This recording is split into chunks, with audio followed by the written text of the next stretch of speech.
बिस्मिल्लाहिर्रहमानिर्रहीम। तमाम तारीफें अल्लाह के लिए हैं, वही नेक लोगों का वली है।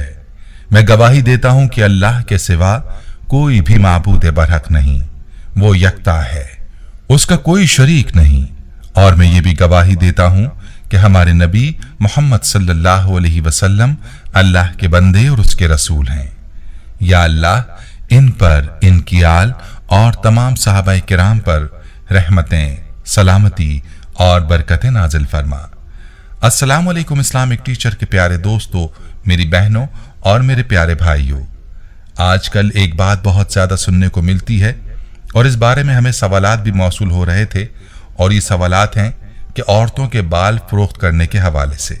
आजकल ख़वातीन के बालों की बहुत ज़्यादा डिमांड है, और ख़ास तौर पर गली कूचों में जो फेरी वाले होते हैं वो ख़वातीन से कबाड़ के बजाय बालों का पूछते हैं और थोड़ी बहुत रकम की लालच देकर ख़वातीन से ये बाल ख़रीद लेते हैं। ख़वातीन भी थोड़ी सी रकम के लालच में अपने बाल फरोख्त कर देती हैं।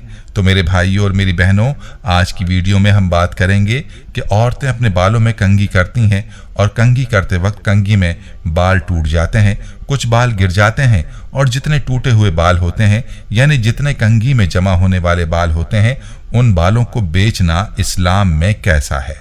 इस तरीके से छोटे छोटे बालों को जमा करना और उन्हें बेच देना क्या इस्लाम में जायज़ है? तो आज हम इसी पर बात करने वाले हैं। इस बारे में मुकम्मल तफसील जानने के लिए आपसे इल्तमास है कि वीडियो को आखिर तक देखिएगा। प्यारे भाइयों, आजकल थोड़े से पैसों की लालच में अक्सर औरतें कई महीनों तक के अपने गिरे हुए बाल, अपने टूटे हुए बालों को इकट्ठा करती हैं यानी जमा करती हैं, फिर उन्हें बेच देती हैं। फिर इसके बदले में या तो छोटी सी कोई चीज़ खरीद लेती हैं या फिर पैसे ले लेती हैं।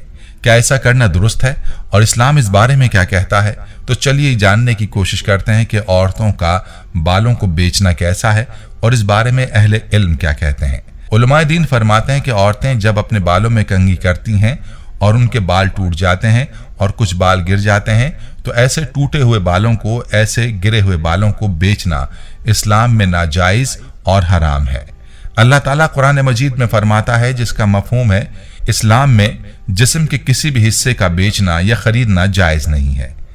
इसे आप यूं समझें कि इंसान जिस्म के किसी भी हिस्से का, जैसे बाल, आंख, नाक, दांत, जबान, हाथ या चमड़ी या हड्डियां, यानी सर से लेकर पांव तक इंसान के जिस्म को बेचना या खरीदना ये जायज़ नहीं है। इसकी वजह यह है कि इंसान अशरफुल मखलूक़ात है। अब सवाल ये पैदा होता है कि बाल झड़ते हैं, यानी झड़ते वक्त जो बाल टूट कर गिर जाते हैं, जो बाल गिर जाते हैं उन्हें हम बेच नहीं सकते, तो इन बालों का क्या करना है?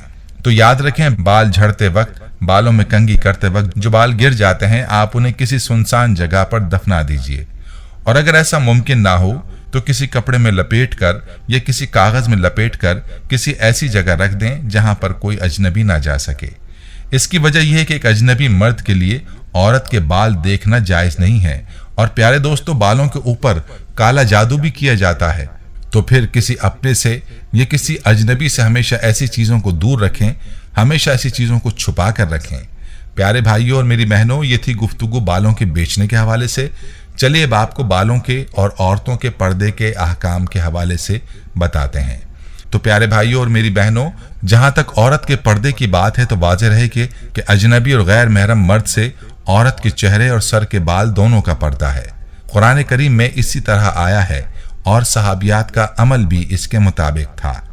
इसलिए खुद से इसकी तौजीहात निकालना दुरुस्त नहीं है, बल्कि इस्लाम में जो हुक्म जिस तरह आ गया उसको उसी तरीके से पूरा करना लाजिम होता है। याद रहे कि औरत छुपी हुई और पोशीदा रहने वाली चीज़ है। इस बारे में शरीयत का हुक्म है कि वो अपने घर में ही रहे और अपने आप को चार दीवारी तक महदूद रखे। अलबत्ता ज़रूरत शरई या तबई के मौक़े में औरत के लिए घर से बाहर किसी बड़ी चादर या इसके कायम मकाम बुर्क़े से अपने पूरे जिस्म को ढांप कर निकलने की इजाज़त है। और ये हुक्म कुरान करीम की सूरह अहज़ाब में यूं बयान हुआ है, जिसका तर्जुमा है, ऐ पैगंबर, अपनी बीवियों और बेटियों और मुसलमानों की औरतों से कह दो कि अपने मुंहों यानी चेहरों पर नकाब डाला करें, ये इससे ज़्यादा करीब है कि पहचानी जाएं, फिर न सताई जाएं, और अल्लाह बख्शने वाला निहायत रहम वाला है। मेरी बहनों, आप खुद ही अंदाज़ा लगा लीजिए कि औरत के बालों का भी पर्दा है और इसीलिए यह हुक्म है कि बालों को फरोख्त ना किया जाए, बल्कि इनको कहीं साफ जगह पर दफन किया जाए। यहाँ एक बात याद रहे कि बालों को दफन करने के हवाले से शरीयत में कोई खास हुक्म मौजूद नहीं है, अलबत्ता ये एक एहतियात के तौर पर है ताकि ये गैर मर्दों की नज़रों से भी महफूज हो जाएं। और जो ख़वातीन ये ख्याल करती हैं कि बालों पर जादू किया जा सकता है तो वो भी इनको महफूज जगह पर दफन कर दें, यूं ये खदशा भी दूर हो जाएगा। बालों को छुपाने की अहमियत का अंदाज़ा आपको इस बात से भी होगा कि औरत के लिए जायज़ नहीं कि वो नंगे सर या बारीक दुपट्टे में, औरत की नमाज भी नहीं होती। हमें पहले ये बात जान लेनी चाहिए कि नमाज अहम तरीन इबादत है जो रब के सामने अदा की जाती है, इसलिए नमाज में औरतों को चाहिए कि सतर का मुकम्मल ख्याल करे। इब्न अबी शेबा की रिवायत है कि इब्न उमर रजी अल्लाह अन्हु ने फरमाया कि जब औरत नमाज पढ़े तो मुकम्मल लिबास में नमाज पढ़े, यानी कमीज, दुपट्टे और कमीज के ऊपर चादर। औरत का ये लिबास सलफ के यहाँ मारूफ है, इसलिए बहालत नमाज जहां औरत को हाथ, पैर और मुकम्मल जिस्म छुपाना है सिवाय चेहरे के, लेकिन अजनबी हो तो चेहरा भी वाजिबुस सतर है। प्यारे भाइयों, मालूम हुआ कि औरत के लिए सर के बालों को भी दुपट्टे से अच्छी तरह से ढांकना जरूरी है। तो ये कैसे हो सकता है कि औरत अपने बालों को गैरों के हाथों फरोख्त कर दे? नबी सल्लल्लाहु अलैहि वसल्लम का फरमान है, अल्लाह ताला हाइजा यानी बालिग औरत की नमाज दुपट्टे के बगैर कबूल नहीं फरमाता। मालूम यह हुआ कि नमाज में औरत को अपने सर को ढांपना लाजिम है और लिबास भी औरत का ऐसा दबीज हो कि आज़ा की मुकम्मल सतरपोशी हो रही हो। इसलिए नमाज हो या गैर नमाज, औरत का बारीक लिबास पहनना जिससे आज़ाए बदन के खदोखाल नुमाया हो जायज नहीं है। नमाज में भी ऐसा कोई लिबास ना पहने जिससे हाथ, कदम, पिंडली, जिस्म का कोई हिस्सा या सर के बाल नजर आ रहे हों।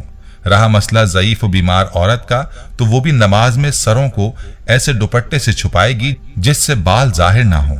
यही हुक्म नौजवान औरत, मरीजा, ज़ईफा और बूढ़ी का भी है। अलबत्ता नमाज के अलावा औरत अपने सरों को तन्हाई में या अपने महरम के सामने खुला रख सकती है। अगर मर्ज या ज़ोफ इस कदर शदीद हो कि नमाज में हिजाब की मुकम्मल पाबंदी करना नामुमकिन हो और कोई मदद करने वाला भी ना हो, तो जिस कदर हो सके पाबंदी करे। अल्लाह ताला किसी को ताकत से ज्यादा मुकल्लफ नहीं बनाता। ये थी हमारी आज की वीडियो, इसे अपने प्यारों के साथ भी जरूर शेयर कीजिएगा। प्यारे भाइयों, हम ये उम्मीद करते हैं कि आपको हमारी आज की ये वीडियो जरूर पसंद आई होगी। अगर आपको हमारी आज की ये वीडियो पसंद आई है तो आपसे गुजारिश करते हैं कि आप हमारे चैनल इस्लामिक टीचर को जरूर सब्सक्राइब कर लें और साथ ही लगे बेल के बटन को भी प्रेस कर लें ताकि आपके पास हमारी आने वाली मजीद मालूमाती वीडियोस का नोटिफिकेशन बर वक्त मिलता रहे। सब्सक्राइब के साथ साथ हमारी वीडियोस को लाइक भी करें और अपनी कीमती राय का इजहार कमेंट्स में जरूर करें। कमेंट्स में आप अपने सवालात भी हम तक पहुंचा सकते हैं। अल्लाह ताला आपको अपने हिफ्ज़-ओ-अमान में रखे। आमीन।